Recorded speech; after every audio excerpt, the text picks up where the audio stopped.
I'm going to do a little something different and just make a couple of mentions about things that were not my favorite. And then I'll move on to my first honorable mention. So I just wanted to say, I don't know if any of you guys hit upon the Len Barry 1-2-3 album, but I have to say that was a shit album. Worst on the list. This one right here? Oh. Yeah. 1, 2, no offense. Well, that song was good, but man. Yeah, that was obviously like the one hit there. I was like, oh, okay. And Loving Spoonful, I didn't hate it. Recorded live from Studio 12A in sunny Phoenix, Arizona. You're listening to the Josh and Friends Podcast. Thank you for tuning in to the Josh and Friends Podcast. I am your host. My name is Josh. And this week, we are here to discuss the 1960s. The year was 1965. And the top movies at the box office include The Sound of Music, Dr. Zhivago, and Thunderball. Popular TV shows include Batman, Gomer Pyle, and Bonanza. And in pop culture, the Phillsbury Doughboy, miniskirts, and Diet Pepsi are all introduced for the very first time. But we are here to talk about the year in rock. And joining me in today's discussion are Ethan and John, and we'll be selecting our top 5 favorite rock albums from 1965, along with our thoughts on the bands, the music, and the industry at the time. So let's get right into this and help me welcome back to the show. They are 2 of my biggest music reviewing partners in crime, Mr. John Racich and Ethan McDonald. Woo! Gentlemen, welcome back. Yo. How's it going? It's good, man. It's going very well, Josh. Good to hear. Johnny, man, I am always looking forward to doing these pods with you, especially the older pods, because you're more the older music guy. But Ethan, this is shocking. This is shocking that you agreed to do this one. So kudos to you, buddy. Yeah. Hey, I'm way out of my element. I just fell right into the deep end of the pool. And God, man, some of it are jumping with some, some floaties and keep my head above water. But I'm ready. I'm here. I love you guys. I kept excited to hang out and talk anything with any of you guys anytime. So it'd be nice to get fresh eyes on it too. We've been listening to this stuff since we were in high school. Absolutely. It's a kind of a interesting year because the music industry isn't quite there yet as far as album wise. So it should be fun to go through these. So, but yeah, so we are talking about the top rock albums of 1965. The British invasion was in full stride by this time.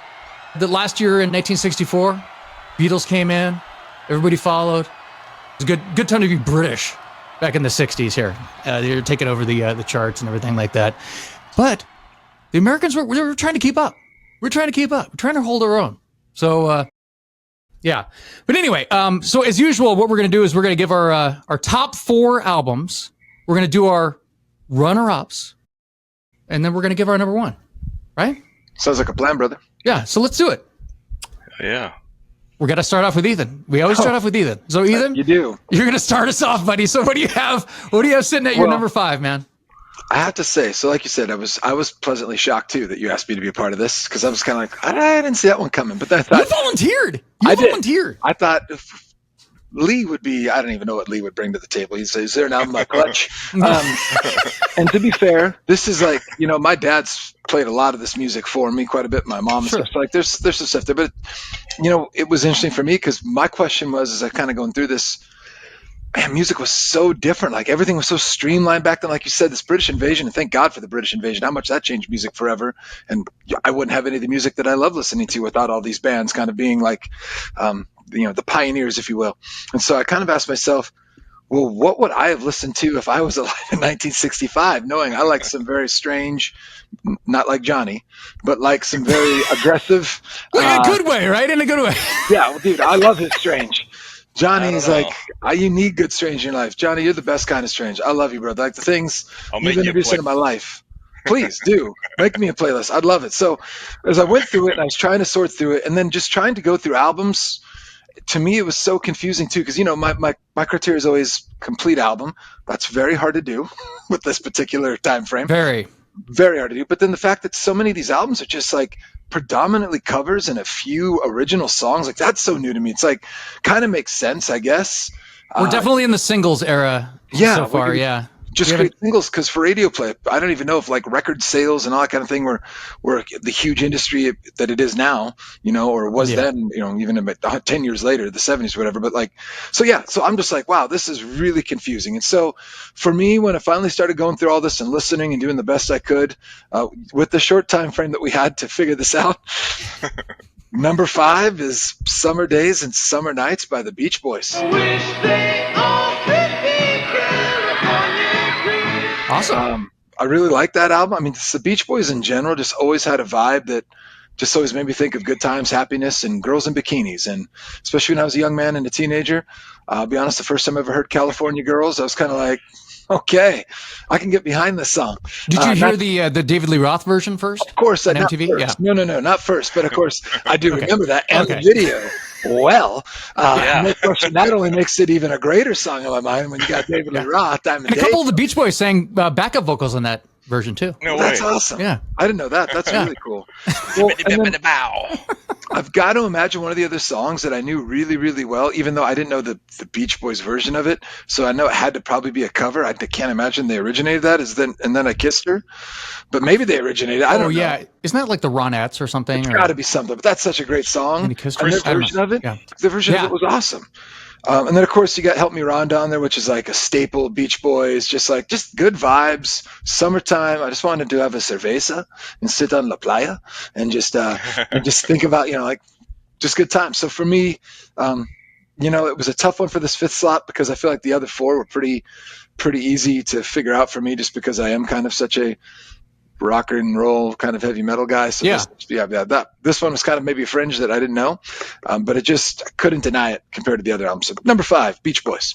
Okay, I think what's his name? Brian Wilson even said that California Girls is actually his favorite song too. So Really? I think so. I think Well, I've I heard him say know that. this is just the time before, right? Because it's their next album, and I could be wrong. Pet 'Cause there Sounds were is so next. many albums. Yeah. Yeah, Pet I think. Sounds that was so influenced by the Beatles and all that stuff. It just blew Brian Wilson's mind, right? Like all that.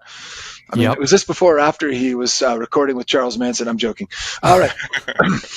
Sorry. All right, Johnny, what do you have next, buddy?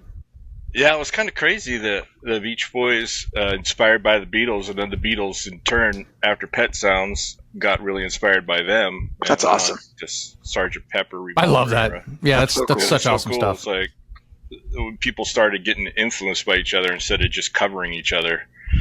When I first went through this, I had a hard time getting 5 that I was like, okay, these 5 deserve to be on there. And then as I went through it again, I was re-listening to stuff, and I was like, oh my gosh, I can't even get it down to 5. And now I can't even get it to 1 alt. So I've got 3 alts and a top 5. So apologize for that. Maybe another week I could have whittled it down, but So what's I'm your gonna number 5? I'm going to start number 5, the Fugs' first album.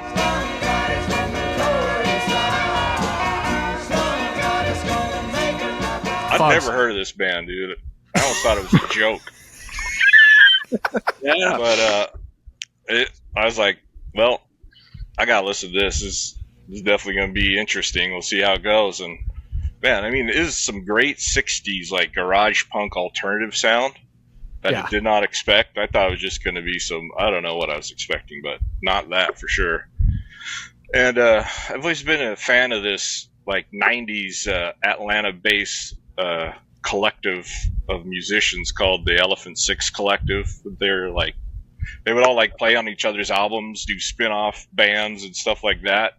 And there's like some groups like Elf Power and Of Montreal. It's kind of got like a early early version of that sound, so I thought that was really cool. One thing I didn't like was in stereo, so you get one thing going on in one ear and one thing in the other, which I suppose would be kind of cool if you got a really good stereo setup, but I don't know. I'd like to hear a mono version of it personally. The stereo mixes weren't great for the mid '60s. One of the first songs I mean, they're like when I used to have those cheap headphones back in our track and field days, Ethan. Yeah. On the bus rides down to our track meets, the headphone, one of them would go out, like the left one would go out, so you only get to hear half the instruments. Then sometimes you could just get the bass track and the vocals. Other times you could just nothing get, more angering, you know. Yeah. And so I saw one of the tracks called "Boobs a Lot." I was like, that's gonna be a good song. I don't care what it sounds like.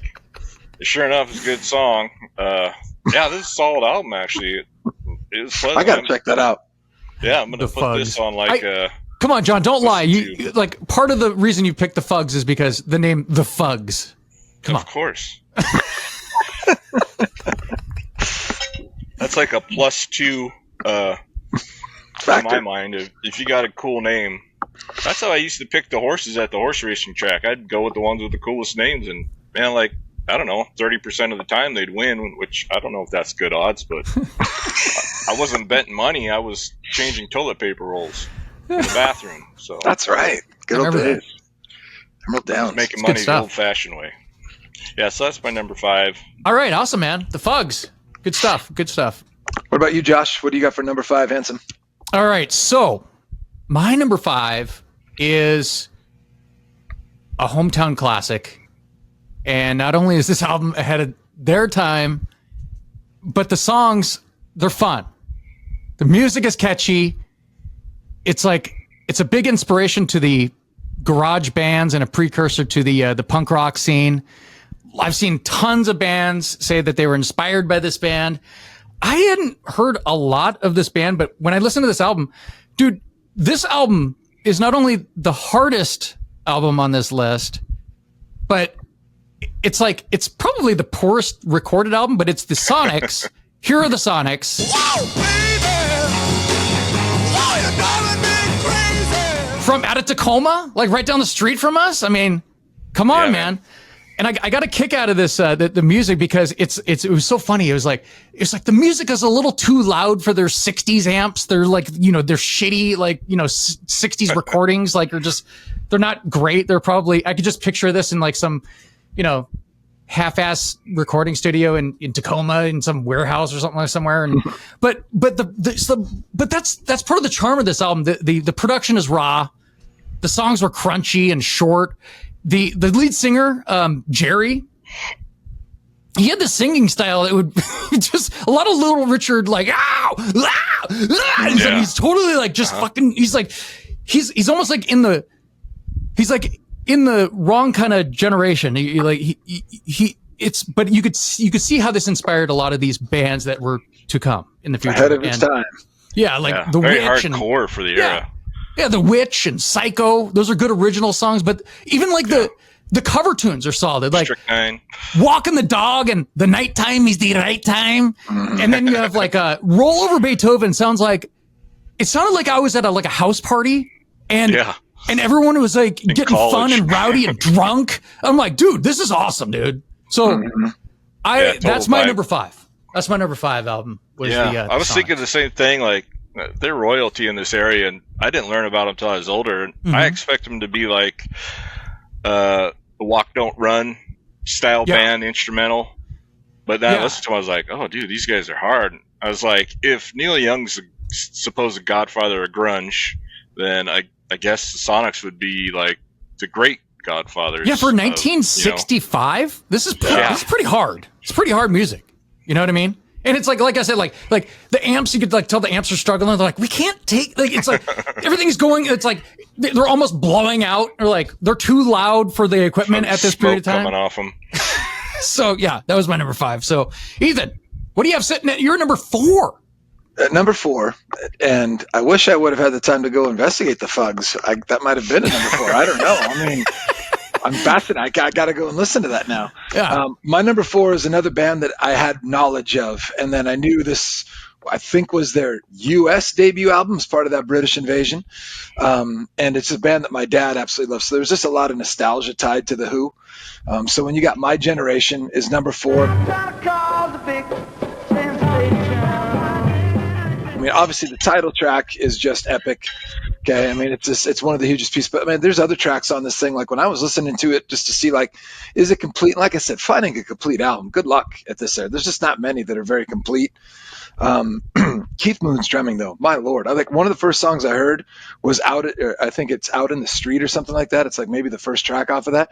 And I'm sorry, but his drumming is just insane. And if I'm not mistaken, they had just recruited him before they started to record this. He's just one of the all-time greats, and so that stuff catches my ear right away. And so I could listen to almost any song that he's drumming on just because he's just doing weird things that nobody else was probably doing at that time. He's Animal from the Muppets. He really is. That's him. That's just incredible. Inspiration. And I know there's another song I've heard covered a lot, that The Kids Are All Right, obviously is a classic Who. There's one called A Legal Matter there. I don't know why, though, but that song just caught my ear. I think I listened to that 2 or 3 times back. It's a pretty cool little song. But also, obviously, there's that La La La Lies. I believe I'm saying that right. It's a pretty good little track, too, off of that thing. So just the musicality and obviously being a very first thing, but, the fact that they've got their principal members, they're cranking out music that's clearly of that British invasion, but definitely has its own little lane. That's just kind of cool. I mean, in my generation, like I said, that song, you can't go with like any history documentary that we show our kids about the 60s and stuff as a teacher. Okay. This is one of the songs that's a guaranteed staple of that kind of background, especially when you're just starting the counterculture. Like the Vietnam War is just kicking off for the United States. Like 65 was a year where I think a lot of Americans didn't realize what was coming, but a storm was brewing, obviously, in this country. And I feel like this album accompanies a little bit of that, which is obviously something that's going to appeal to me too, as the history teacher here. So Awesome. Yeah. Good That's album. kind of how I felt about the Animals album. I was like, man, Vietnam War tracks on there. Yeah. Yep. Even if they didn't know that was coming, it was definitely part of that era. Absolutely. Johnny, what's your number 4, buddy? So I just had to mention about the Fugs real quick. Since I love it. Just so you know, this morning when I started typing this, they weren't even on my list. So I get that. That how happens much to me all the time. Yeah, and I'm sure after this podcast is over, my list will be totally different. It always is. Yeah, I know. You guys Good always bring argument. up such good points. I'm like, I didn't think of that. Dang it. So anyways, number 4 for me, Donovan Fairy Tale album. Yellow is the color of the true love's hair in the morning. This is a side of Donovan I never heard. I've really only heard his classics and maybe a few of the backlog albums that were kind of famous. But I mean, looking at the listens on this on Spotify, apparently I should have heard it, because there's millions and millions of listens on a lot of these songs, and it was way more folksy than I expected Donovan to be, because he's always kind of that psychedelic era rock and the 60s rock. But I mean, it's really like chill and good stuff. It sounds a little bit like a hybrid between Nick Drake and kind of a Bob Dylan sound, back folksy Bob Dylan era. Yeah, I think, they called him the Bob Dylan of England. Really? When he first started, yeah. That's interesting.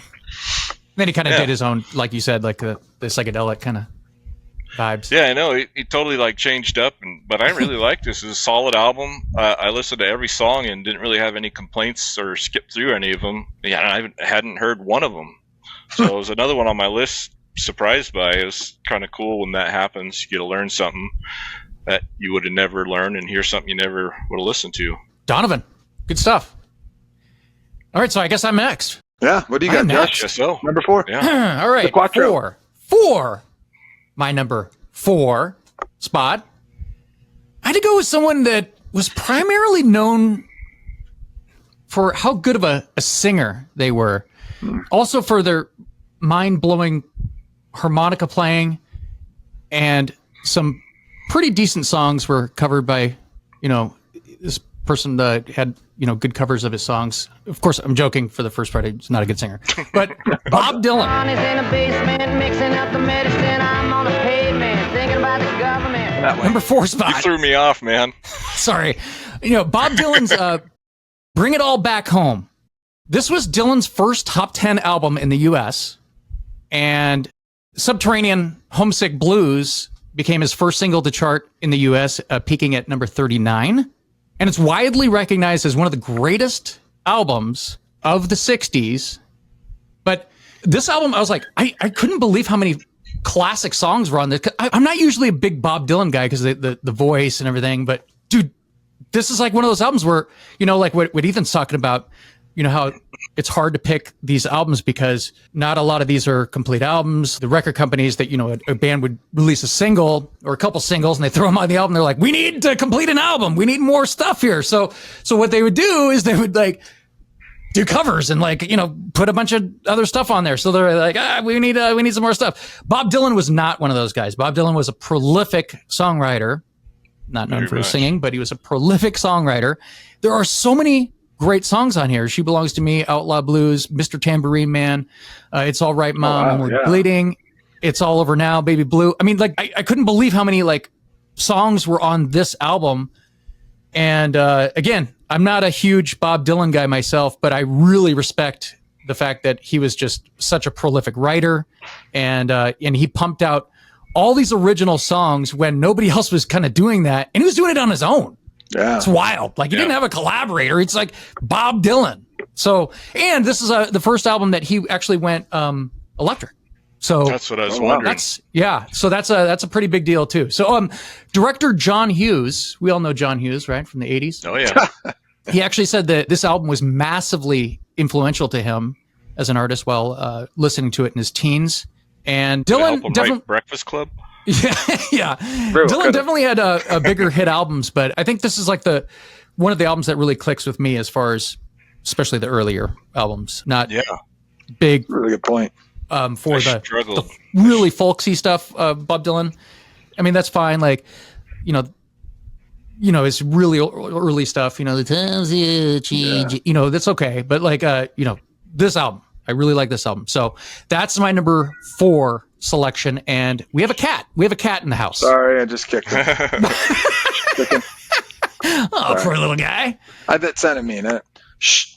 I did struggle with putting him on the list, Bob Dylan. I feel like if you could have combined his 265 albums, he'd be like up there pretty high. I just have a problem with the harmonica. For some reason, it annoys the crap out of me.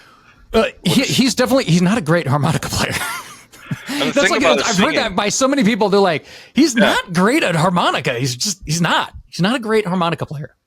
Thing about his singing though is I've always kind of enjoyed it. He's like, it may not be like classically great singing, but it works with the style he's putting across. So I've always been interested in singers like that who, if they were singing without music, you'd probably not want to listen to it, but somehow with their style, it works. Isn't the Subterranean Homesick Blues song, isn't that, what's his name? Elvis Costello? Didn't he do that? Oh, Pump It Up. Anyway, so, all right, that was my number 4 album. So, Ethan, what do we have sitting at your number 3 album over there? Just real quick, Josh, on your number 4, like, I'm kind of embarrassed that I didn't get through every album on the list, and I think my problem is when I thought of Bob Dylan in the 60s, I assumed it was going to be more of his folky stuff. Had I researched that easily would have been in my top 5. My dad loved Bob Dylan. I never understood it because he sang so poorly. Yeah. But at the same time, when I heard all the other songs he wrote, how prolific he was, obviously writing things like, Jimi Hendrix, songs that Jimi Hendrix made famous, all kinds of stuff, like All on the Watchtower. That guy was unreal. And knowing that all those, like Outlaw Blues is a kick-ass song. Like that's just an awesome, like there's this, I didn't get full opportunity to research school ending and all that stuff, so I apologize. So I'm ashamed, but good job, brother. Thank you for bringing that to my mind. These lists would change with the things that we even hear in conversation. Yeah. So on to number 3. And number 3, I'll be honest, like I know this band more for songs that weren't on this album, but I just love the sound of it. I don't know. It sounds like something like if you went to a frat party in the 60s, like Animal House, these guys would be playing, and it makes sense because they're called the Animals. We gotta get out of this place. Girl, there's a better life. And the Animal Tracks, that album, I like a lot of Animal songs. The lead singer kind of sounds like he's Jim Morrison-esque to me with his vocals, kind of in that realm. And he is a great vocalist. He Eric is. Burden, he's a fantastic vocalist. different, and it just, I don't know, I just like it. And that song, like, we got to get out of this place. I've heard that for a long time. I just love that song. Yeah. And like, obviously it could be applied, like you said, to the Vietnam War or something, but to me, it's like, how many of us just don't want to end up our parents? And to me, that just the lyrics of that song grip, like, I got to get out of here. I can't do what my mom and dad do. I don't want to work in the same jobs. I got to get out. We got to get out of here now, honey. Let's get that. There's this part of that that's so kind of interesting. I don't know. That album's great. Obviously, also the classic that everyone's heard is "Don't Let Me Be Misunderstood." It's kind of on that album, but there's a great cover. Once again, weird covers, but like, I love Sam Cooke. Like, Sam Cooke is unreal, and their cover, and that's hard to do because Sam Cooke's voice is like sweet velvet or something. It's just like, it's the beautifulest thing. And so it's almost one of those things, like when people try to cover like Chris Cornell or something, like, what are you doing? Yeah. Like, you can't sing like those guys. But for whatever reason, this one worked because it was just different. But Bring It On Home to me, like, that's an amazing Sam Cooke song, and that Animals cover of it was fantastic. Just a lot of other fun tracks on there. There was one that's like, sounds like it should be in a roadhouse or something behind chicken wire that they're playing at. It's a little upbeat and quick. And I had this on as I was going for a walk. And so I don't know some of the tracks as well as I should have by name, but I was vibing with this album going, I like this. Like, is good. I could listen to this. So that is one of those albums where I took the US version of that album, because that's one of those albums the US would take singles from God knows when, like all over the place, from different years and stuff like that, and they'd shove them on an album. They're like, here's the new album by this band, and that was one of those albums that were like, they released that as the album in the United States. This is like what's confusing about the albums that came out in 64, 65, 66, even into 67, but like, these record companies, they would repackage these, especially the artists of England and stuff like that, and with these more prolific bands, it was even harder to do because there's so many freaking great songs that some of these artists like had. So, but yeah, I love that, dude. I love that album, the US version of that album. Yeah, it was ahead of its time for its sound. The 65 was weird. You got like early 60s, like teeny bopper, bubblegum, and then you start getting some of that later 60s sounds in some of these bands, and that's interesting. And then you got like the Rolling Stones had like 5 or 6 albums put out, and some of them had the same songs on them. So that was kind of crazy, all that repackaging, like you're saying. It's so annoying. What the heck? the frustrating part for like a band like the Beatles would be like, I've had conversations with people about this, like where they're like, well, I like the US version. And I'm like, but that's not how the Beatles wanted you to hear it. The Beatles put these in a specific order for them to be heard.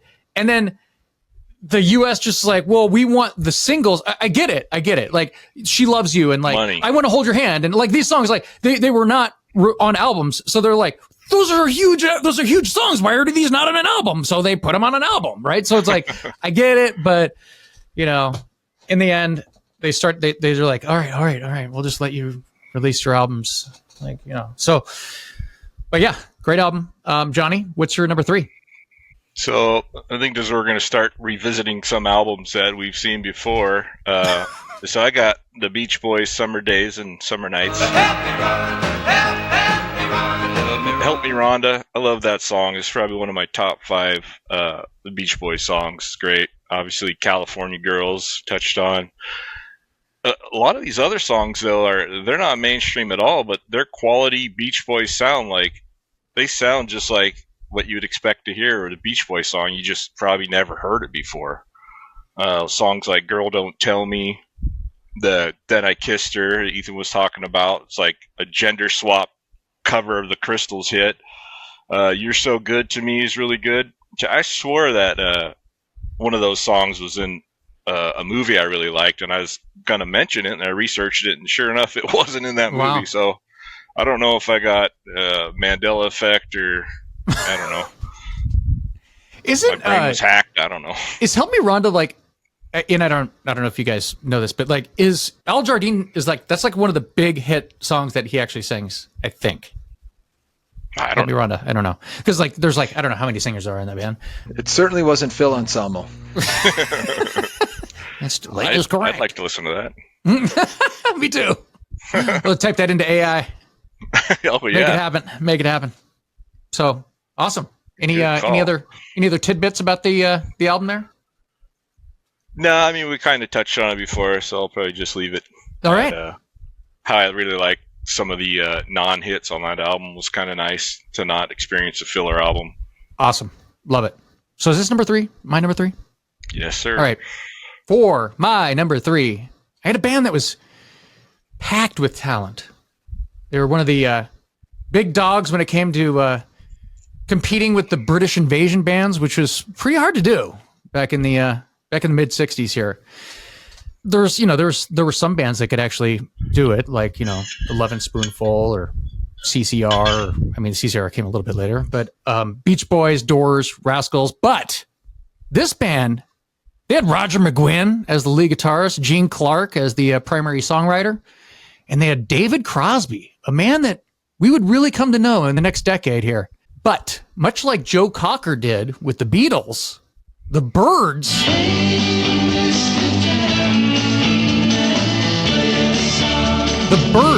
would take Dylan songs. I think there's like three or four Dylan songs. Like, I don't know. There's a lot of Dylan songs on here, and they would take these and they would polish them up, and they would put a new spin on them, and they'd make them so much better. You're like, holy shit, this was Bob Dylan?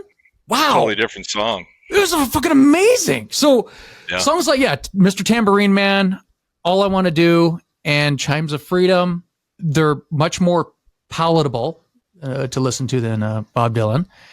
But even the originals on this are pretty outstanding with I'll Feel a Whole Lot Better and Here With You. And for a debut album, it's pretty impressive. This is a pretty impressive album. And to come out like this polished and clean sounding is pretty amazing. So that's why I have the Byrds, Mr. Tambourine Man, sitting at my number 3 spot.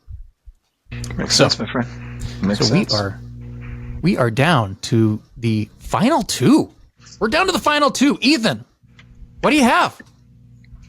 My number 2 is, and I know this is probably blasphemous to you Beatles guys, but I'm definitely more of a Rolling Stones guy.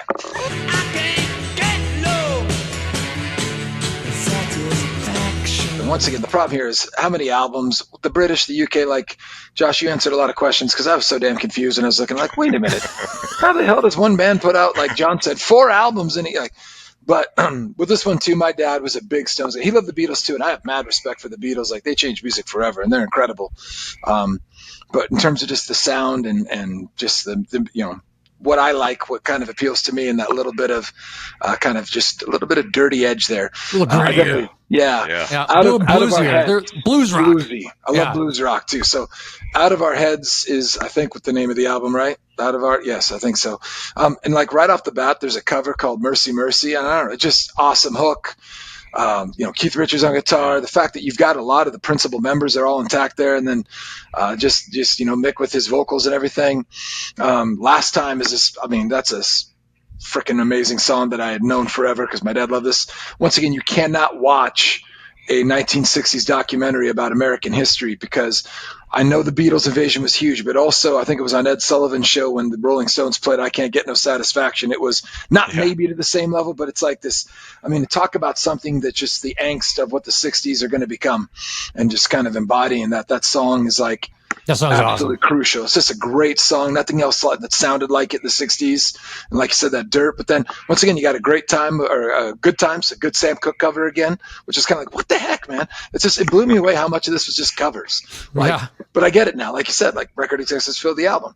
The Spider and the Fly, I think, is another one of their original tracks off of that. It was just cool. Like the groove. I mean, just good stuff. Play with Fires, and that's kind of deeper cuts that I was kind of like, oh, these are awesome. Like, I mean, once again, I was just shocked, like finding complete albums. I wish I would have looked maybe more like a Bob Dylan or something to figure that piece out. But out of the ones I got the time to research, this was definitely kind of sitting in my second spot. Awesome. I think Good what's stuff. cool about all these covers is you could tell a lot about a band by how good their covers are. Sometimes you don't find out that they're covers until later on. You're like, oh, that was a cover? I thought it was theirs. So yeah, I think it's kind of cool to hear some bands' covers and see what they can do with them. Yeah. So what's your number 2? What's your number 2 album, Johnny? So to counter Ethan here, we're going with the Beatles. Help. Help me if you can, I'm feeling down. This is where man. So I saw the Beatles on there, and obviously I know them pretty well, so it was hard for me not to put them up there.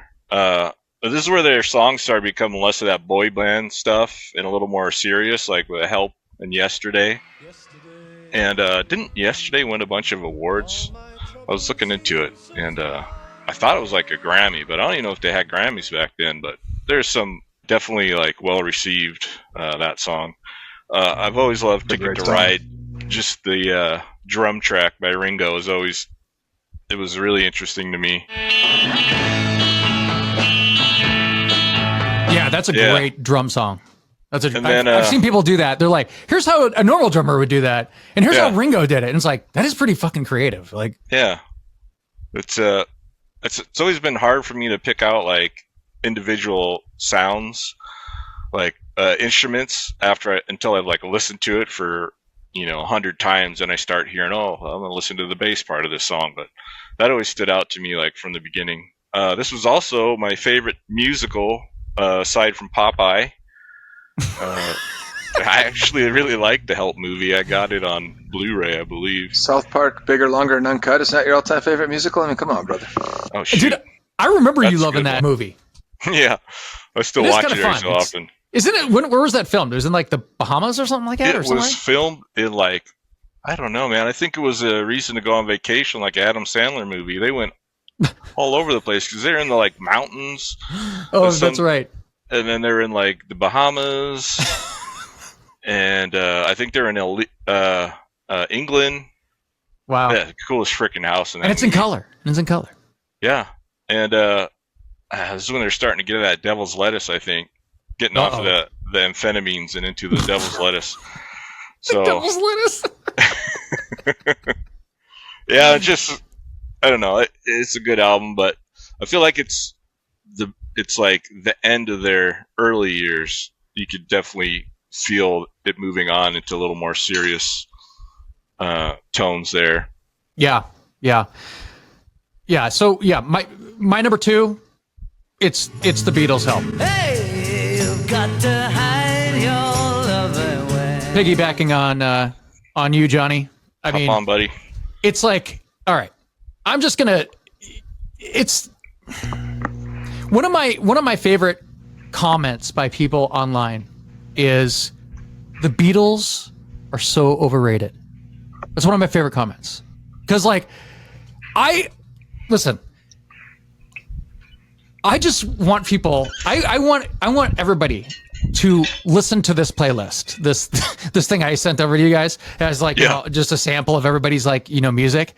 Listen to this. Listen to that playlist, and you tell me how overrated these guys are compared to the other songs that were being released.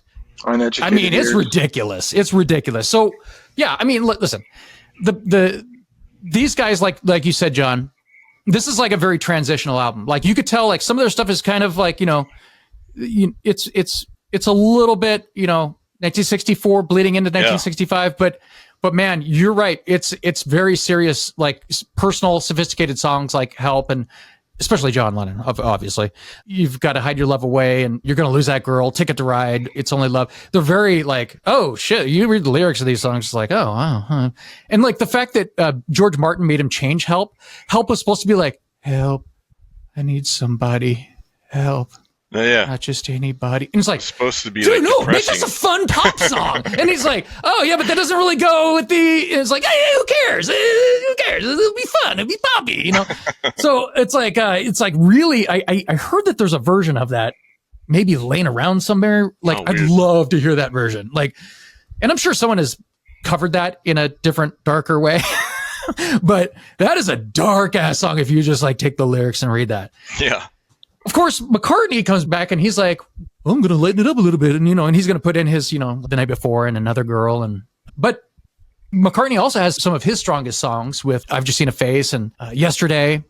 And Yesterday, God, that song, listen, I've heard it so many damn times. It's like one of those songs where it's like, oh, fucking Yesterday. All right. Like, but it's like, it is the most covered song in history with over 2,200 verified songs as of 2025. Help. It's not my just in general, Help, the album, it's not my favorite album by the Beatles, but it's still better than like almost every album in 1965 by a long mile, in my opinion. So like, George hasn't quite hit a stride yet. Not quite. I mean, his songs are okay, but they're not the strongest. This has one of my favorite Ringo songs. You always gotta like the fun Ringo songs. Yeah. Like he's like Act Naturally, or the Buck Owens cover. It's like, it's kind of a fun song. He was just like the country-ish songs. It's like, because like, he's not really, he's like, Act Naturally, the movies, so anyway, that's my number 2 album. That is my number 2 album. So, Ethan, we're down to our honorable mentions. We're moving on. We're getting close here. For once, Josh, I only have 2 because I don't know what I'm talking about. So That's okay. I only have a couple too. I only have a couple too. The 2 albums I put a lot of listens into and I really liked, but I just don't know. It just didn't grab me the same way as the Beach Boys, so they bumped them out. I listened to the Yardbirds. I think that was their debut album, and that was that incredible transition of Clapton kind of being guitarist to Beck, if I'm not mistaken. The other one is the Kinks, and it was confusing because when I was looking at Spotify, of course, because it sounds like Johnny and I are Spotify guys, I'm so confused because they have different albums listed at different years than what we had, and then that's why I was texting you, Josh, like, wait a minute, is this album here the same thing as Kinkdom or whatever? Like, and so, but I like the Kinks. The Kinks are always awesome. They're kind of pre-punk. They've kind of that feel, but there just wasn't enough songs that kind of grip me throughout the entire album as much as the Beach Boys. And like I said, maybe it's just school ending. I'm in a summer vibe, so the Kinks. The Yardbirds, those were my 2 honorable mentions. They're obviously pretty influential and super impactful, great bands, but that's what I got for my honorable mention. Awesome. Johnny? So I'm gonna do a little something different and just make a couple of mentions about things that were not my favorite, and then I'll move on to my first honorable mention. So I just wanted to say, I don't know if any of you guys hit upon the Len Barry 1, 2, 3 album. But I have to say, that was a shit album. Worst on the list. This one right here? Oh. Yeah. 1, 2, no offense. Well, that song was good, but man. Yeah, that was obviously like the one hit there. I was like, oh, okay. Like taking candy from a baby. Loving Spoonful, Do You Believe in Magic? I saw their 2 best hits on there, and I was like, oh, sweet, man. This is probably definitely going to make it. But to me, it felt like the rest of the music was filler on there, and I was just kind of disappointed, to be honest.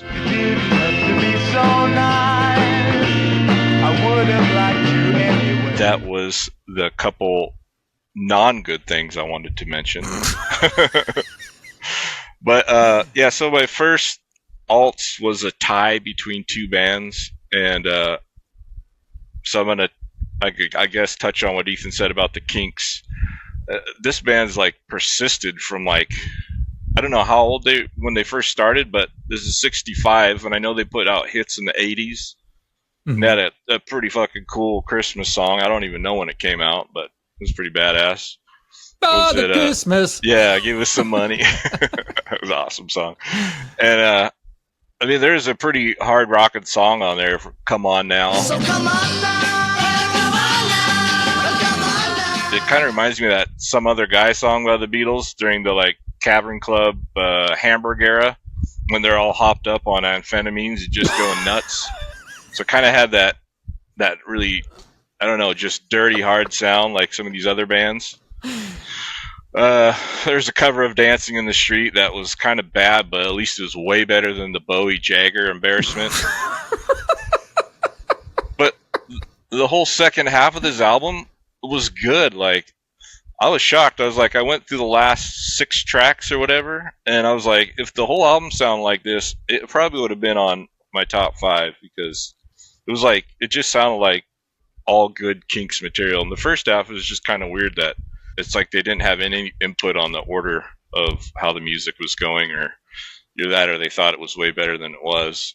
And then my second tie for my second alternative was the McCoys' Hang On Sloopy. Hang on, Sloopy. And I thought this song was, Hang On Sloopy is like their one song that pretty much anyone might know. And I just figured it was going to be an album full of cheesy songs like you would think would be like the early 60s kind of white kid sock hop music, but it wasn't. I mean, this album had a bunch of covers, and they were actually good covers for the amount of covers we saw on this list of albums. I was like, wow, they had a decent and almost original sound to it. Oh, Rick Derringer on guitar. Rest in peace. Oh, was he? Yeah. Oh, cool. I did not know that. Yeah, I was just surprised at the depth of this album and solid content. Yeah, as far as my alternatives, I have one more alt. Do you want me to hit that too? Let's do it. All right, Booker T and the MG's Soul Dressing.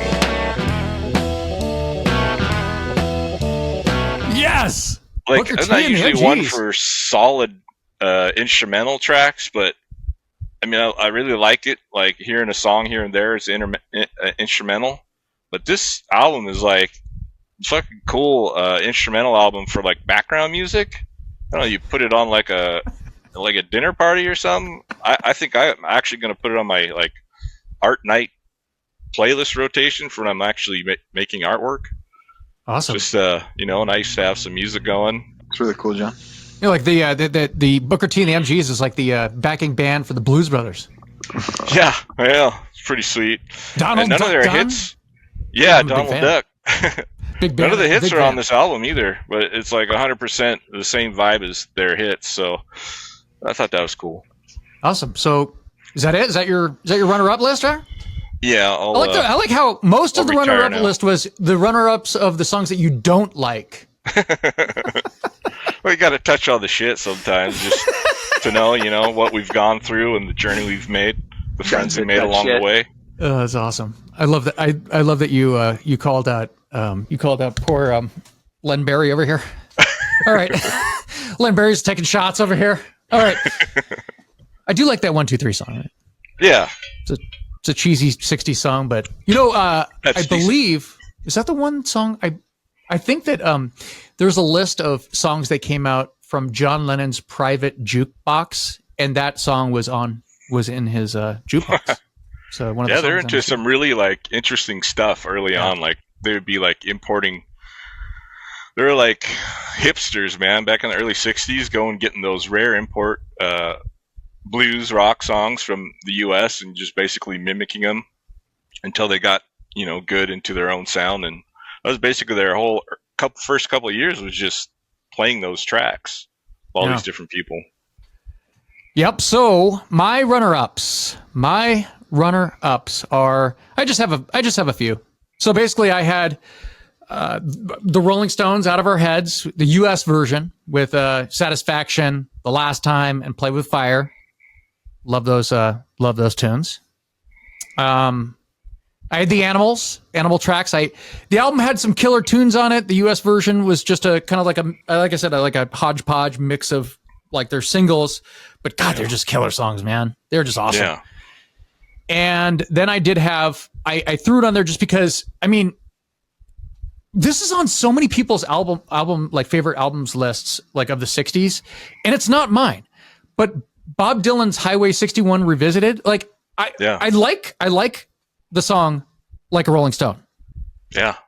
The other songs song. Like they don't resonate with me like that other album. So this is a huge, massive, like big hit album.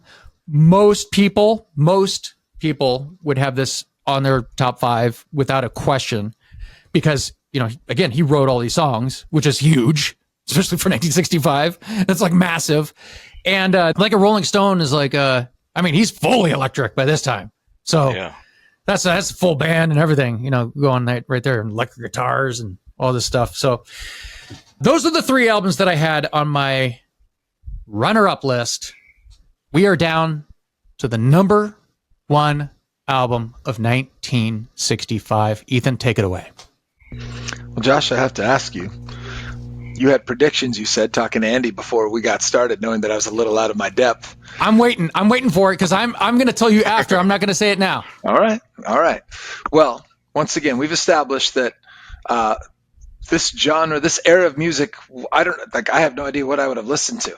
Like this music is just definitely not the kind of music that by the modern comparisons, right? Like a lot of this is pop music. I do like some of the blues rock stuff, so I'd totally lean that way. But then when I heard this band, and I heard it well before this list, surprising to some of you, I watched Dave Grohl's documentary on the Sonic Highways, which was excellent. Mm-hmm. And when he's doing the episode about Seattle, and it totally turned me on to the Sonics, right? And I listen to this and go, what in the hell is this? And it is dirty, and it is wild. And it was, like you said, it's over. Like, I heard they had one microphone in the studio that recorded everything. That's why it sounds like it. Like, I was looking up some of the stuff, like, out of Tacoma, right? Just out of this, like, the fact they have a song called Psycho, and we're like the serial killer capital of the world. And like, I mean, all sorts of, I don't know, there's just something, it's punk, it's edgy. The fact that, like you said, artists that I love, Jack White specifically mentioned them in our concert when we went and just saw him live. Really? A couple weeks ago. Wow. Just mentioned like Sonics and some of the stuff from this area. He was kind of just saying the Pacific Northwest, like the reverence he has for the music out of this area. And just like, I love that. I love that they have a cover that I think it's the one you didn't mention, which is Have Love Will Travel. And I think maybe the first time I heard that was actually when the Black Keys covered it.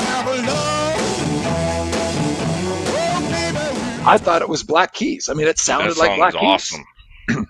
And given it's a cover, but their version of it is just freaking awesome. And just like, you can just tell they're like almost just bursting with this energy that's so different. Like, I think my mad respect for all of these artists was what that they found to be inspired by or starting to bring, and then kind of forced down the throats of consumers into the mainstream by bringing in all this blues and this kind of proto or pre-punk, and just what, like, because we know what's coming after this. Also, just was, as we know, the American people, and probably this is true of everywhere else in the West, like the frustration, the mistrust with government, all these other big political and crazy undertones that are happening with what's going on with the Vietnam War, so many other things. Like, music had to change. Like, it had to start to match the frustration that people were feeling. And I feel like this band was just ahead of their time. And so, I mean, the 4 original tracks on that, I think we mentioned them all. I think the only one we maybe didn't mention was Boss Hoss, along with Strychnine, Psycho, The Witch.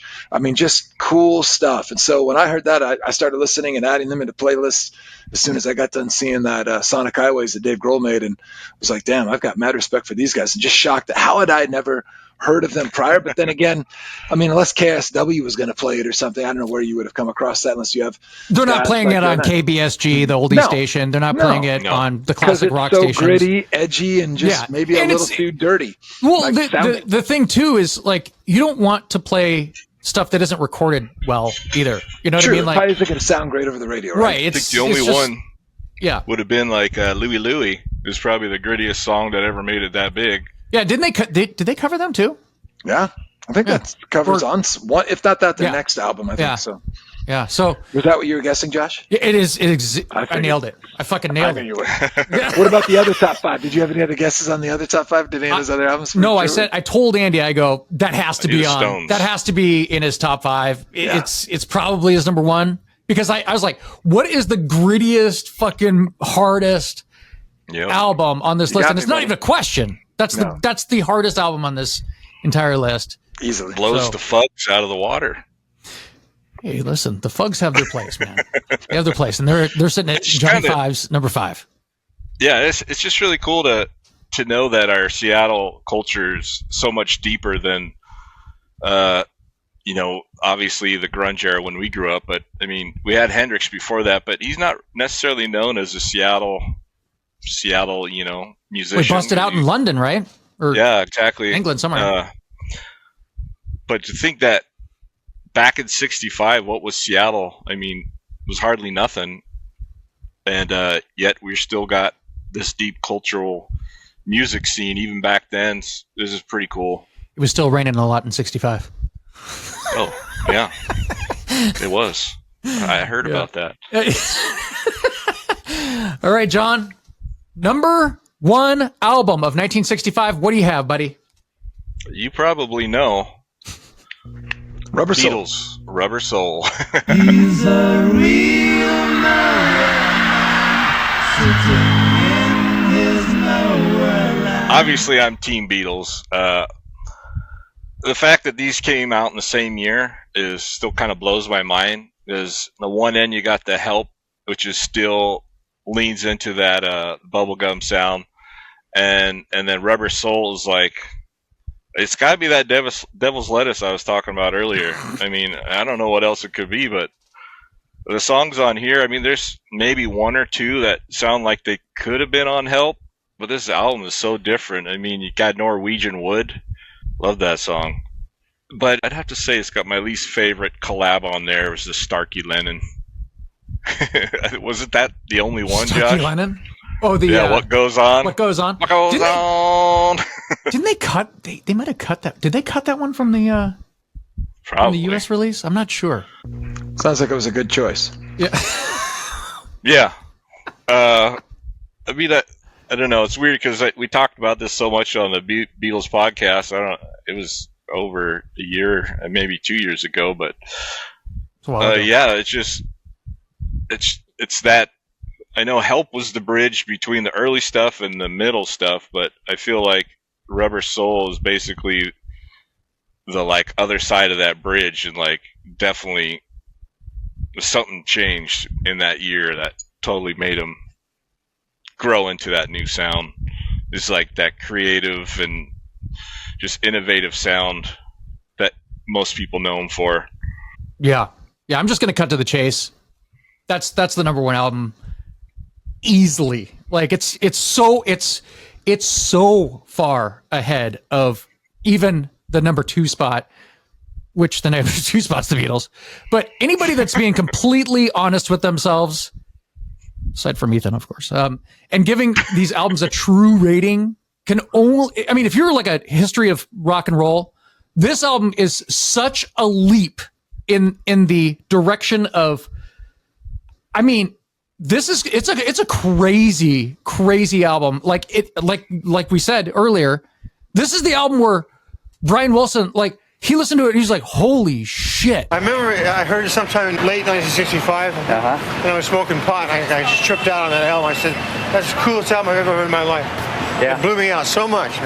It sounded like a collection of Beatle folk songs. That's the best way I can describe it. I don't know, just something very special how all the songs kind of were like a collection of songs that belong together. Guys, I know we have a tour. You guys go on tour. Get Glenn Campbell to take my spot. I gotta write. I gotta get in the studio. I can't. We got work to do because this is fucking crazy. Did he really do that? Yeah. Oh wow. Yeah, he's like, I got to stay back and write. You guys go on tour. I can't do this. Like, everything about this album's perfection to me. I even like the Ringo song. Not only is it the best album of 1965, it's one of the best albums of the entire decade, and one of the best albums by the Beatles. It's one of those albums where like this is the first album where people are like, when people are trying to figure out their favorite Beatles albums, this is the first album they're like, I mean, it's like, it goes from like, this album goes from like Rubber Soul to Revolver to Sgt. Pepper to the White Album and not Let It Be, but Abbey Road. And so like all those albums are usually in the top, like people's favorite albums. And each album is like a leap of like different like styles of music. And there's all sorts of stuff going on in each of these albums, but McCartney knocks it out of the full year in between them either. Yeah, right. No, right. Yeah. Like, I mean, there's 2 albums. The Beatles came out in 1965, and this album's completely like original tracks. There's not even a cover on this album. So like, do you credit that to the fact that everybody contributes and all of them have such great ideas and thoughts as a collaborative team of songwriters, or did they have outside help writing? Like, sorry for my no. So like, I think that, watching that documentary of Let It Be or the Get Back sessions or whatever, Yeah. You really see that early on. This is Lennon's band, right? Paul started like writing better and better songs like as it went on, like Drive My Car, You Won't See Me, Michelle, I'm Looking Through You. But Lennon's still popping off like crazy awesome songs like Norwegian Wood, Nowhere Man, The Word, Girl, and one of the greatest songs of all time in my life. One of the greatest songs of all time. Like it's like, so it's like you listen to it, you're like, oh my God, it's so good. I can't believe how good this song is. But like, yeah, like I think that those 2 guys, man, they're like, they would help each other write songs, but like they're still competing with each other. And then you have like George Harrison coming in, and he's finally like, he's bringing some meat to the table with Yeah. Think for Yourself. And if I needed someone, they're awesome. They're good songs. They're still not, what he is soon to bring to the table. Yeah, he's fighting to get in there. Yeah, I mean, like eventually, like on it gets to the point where it's like on Abbey Road, he like writes something, and here comes the sound. It's like, holy Jesus! Like, but still almost without any help. Right, yeah. But it's funny because but the Beatles' secret weapon is George Harrison would write a song, but Paul McCartney would add so much to the songs.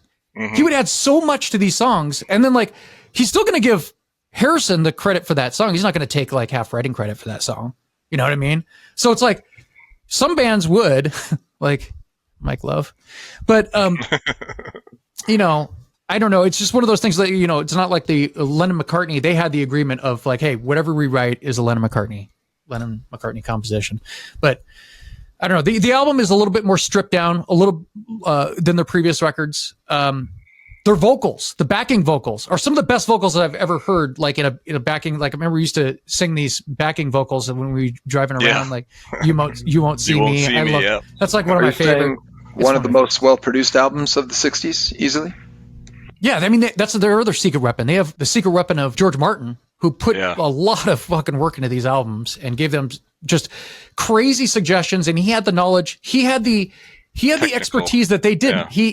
He had the access to the musicians he worked for, and he had the classical training, and he would combine that. And the Beatles were open; they were open to listening to his suggestions.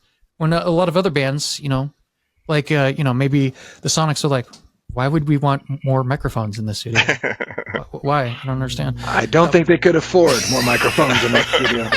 And I just want to say, might ruin their sound. I didn't want to offend anybody, and for anyone out there that thinks I'm an idiot for not having the Beatles on, I just want to say some of us are born with a streak of chaos through our brain, and that happy music is awesome. I just don't relate to it as much as I relate to the Sonics and things that just sound like dirty, angry, and so that's why I was like, dude, what would I have listened to? I mean, maybe I'd have been a different kid, obviously, too, or something. But what's funny is John Lennon.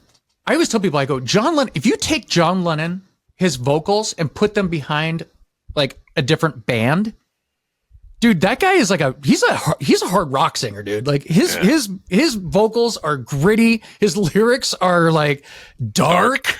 It's crazy. That dude had issues, but it worked because he had, would have been the great frontman of an emo band. He would have been. Yeah. But so, yeah, that's my number one. Yeah, it's crazy how good this album is. So I just when we were gonna do this, I was like, well, that's clearly the number one album. So what are the rest of the albums look like? That was my issue, compiling the other albums on this list. Number one was the easiest choice I've ever had to make for any of these lists we've ever done. So enough of my rambling. That's my number one rock album of 1965. Guys, what are your thoughts on the music of this year? First off, I just want to thank Ethan for his chaos streak, because it's I don't know, it was needed in my life. And hopefully the weirdness was needed in your life. But I think that's why we worked so well together growing up. Yeah, we came from all different backgrounds. Showed each other so much stuff. Exactly. It all John brought all the kind of weird shit that into my life, all the stuff that I never was really exposed to. Who are some of those really super Particle Man. Oh, They Might Be Giants. Yeah, They Might Be Giants. I'd never fucking listened to They Might Be Giants. Push the little daisies and make them come up. Oh, Flaming Lips. Oh no, that was Ween. Sorry. Oh, Ween. Yeah, that's right. Yeah. Is that the great album cover? No, that was Chocolate and Cheese. Okay. Yeah. Yeah, and then Ethan brought the metal. I brought I'm the pop sensibility, kind of the. Then I was excited when John and I found Primus, and our metal our weirdness could come together and cross-mogenate. Oh, it's awesome! I love it. Yeah, Primus. Nice stuff. Yeah, and another thing about this list is just this year was so weird. The variety. I mean, I suppose you could say that about any year, but this was a list that was whittled down to what it was, and you could hear like previous eras that were just developing, and then stuff that was totally different from any of that, all mixed in. So it was kind of cool to see that. Yeah, the record industry is definitely heating up. It's not really what it's going to become, and a lot of that has to do with the Beatles. It really does. The Beatles really kind of created that album, like, as we know it, like, the album artwork, the actual, like, the tracks, and I mean, they started doing like these albums that are meant to be albums, and it was like a complete project. Yeah, it's crazy. But the Beatles were also inspired by Brian Wilson and the Beach Boys, and as well as Bob Dylan, especially on Help. I have a request, Johnny. I need to do more due diligence with the Beatles, and my dad would be proud of me if I tried. So, Johnny, because you're a Spotify guy, could you send me like 10 to 15 tracks of the Beatles that you just think I have to hear, just so I could get like a respect of all their? I can do that. Eras. Like, I know you could too, but the problem is you're more of a YouTube guy, and it's hard for me to turn on YouTube in the background because I don't have the free version, and it drives me insane when a song's interrupted for an ad, and I want to punch my. So Spotify would work better for me, but you guys can definitely conspire, and I would love that, because I know I totally respect the place in music history. I respect the musicianship. It doesn't always appeal to me first and foremost, but I do have a profound respect for them. I'm definitely not going to be one of those jackasses that goes, they're overrated. Never gonna hear that from my lips. Because it's funny, because when I heard this guy talk about this one time, and he's like, they're overrated. Okay, well, so the guy's like, I can't think. I'm trying to think of a band that has had more success doing different genres of music. So what do you not like? Do you not like the blues? Do you not like pop? Do you not like hard rock? Do you not like psychedelic? Do you not like, like he's naming off all these like types of music, and he's like, which one do you not like? Because the Beatles did all those. So it's just some dumbass trying to troll people and get them emotional. Most people that say that are like, I don't like big band. I want to hold your hand and She Loves You.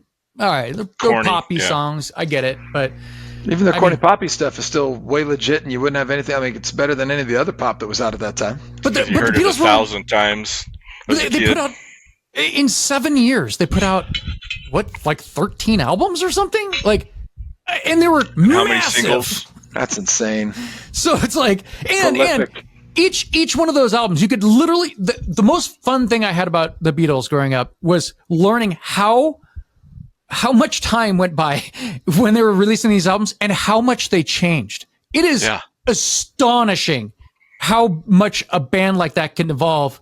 And they didn't give a shit about like trends. They were making the trends. They were like, this is how it's going to be. And everybody else is chasing them. And it's fucking wild, like, to see a band that crazy, advanced, and like it's wild. It's just fascinating. There's a reason why people still revere them so much 50 years later, 60 years later. I don't even know how. Well, it's always interesting to me, the whole Beatles Rolling Stones rivalry is, I think the Beatles, they basically burnt the candle at both ends. If there was another end, the three ends, they would have burnt all three of them. But the Stones, they didn't quite do that, but they put out so much music too, and they're still doing. I think, what are they, like 106, eating Worcestershire sauce, spoonfuls of that every day to keep them alive. I don't know what they do. Is that the secret? Or I thought it was a bottle of whiskey and a pack of cigarettes a day.